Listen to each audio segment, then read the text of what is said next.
ஸ்ரீராம ஜெயம்.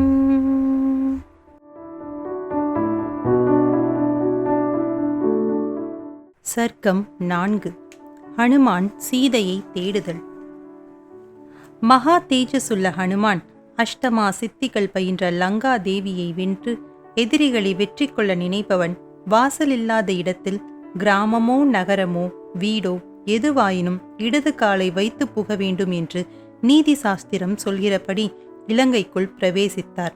ராமபிரானால் ராஜ்யத்தை அடைந்த சுக்ரீவனின் நன்றியறிதலுக்கு தான் உதாரணமாய் இருக்க வேண்டும் என்று நினைத்தபடியே தாமரை ஸ்வஸ்திக் போன்ற அமைப்பில் கட்டப்பட்ட வீடுகளை அதிசயமாக பார்த்தபடி தன் தேடுதல் வேட்டையை தொடங்கினார். மாருதியை வரவேற்பது போல் இனிய கானமும் வாத்திய ஒலிகளும் கேட்டன. மெட்டியும் கொலுசும் ஒலிக்க பெண்கள் மாடிப்படி ஏறுவதை பார்த்தார். அந்த இரவிலும் சிலர் ஹோமங்கள் செய்து கொண்டிருந்தனர். ராவணனுடைய பெருமைகளை வீரர்கள் கூடி பேசிக் கொண்டிருந்தனர். ஒற்றர்களின் சஞ்சாரத்தை பார்த்தார். அமைச்சர்களின் மாளிகைகளை ஆராய்ந்தார். ஜடாமுடி தரித்த சந்நியாசிகள், ஒற்றை கண், ஒற்றை காது, 3 ஸ்தனங்கள், ஒற்றை ஸ்தனமுடைய மங்கையர், கூன் முதுகு, கோணக்கால் உள்ளவர்களையும், பீரங்கிகளை இயக்கிக் கொண்டிருப்பவர்களையும், ஆயுத பயிற்சி செய்பவர்களையும், பான பயிற்சியாளர்களையும் கண்டார். ஓரிடத்தில் குத்துச்சண்டை நடந்து கொண்டிருந்தது.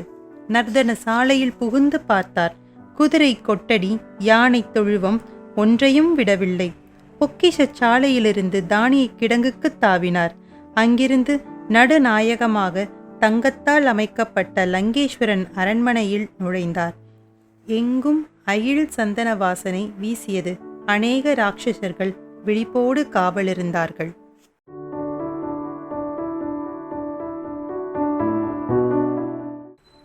சர்க்கம் 5. சந்திரோதய அழகு. சந்திரன் எல்லா நகரங்களிலும் தான் உதயமாகி ஒளி வீசுகிறார்.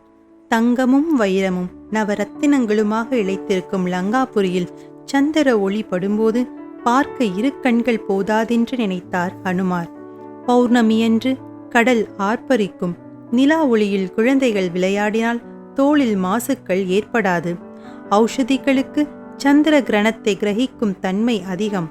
அமிர்தம் கடைய உதவியதால் மந்திர பர்வதற்கு மாளாத கீர்த்தி. நீரில் அழுகாமல் இருப்பதால் தாமரைக்கு மகிமை.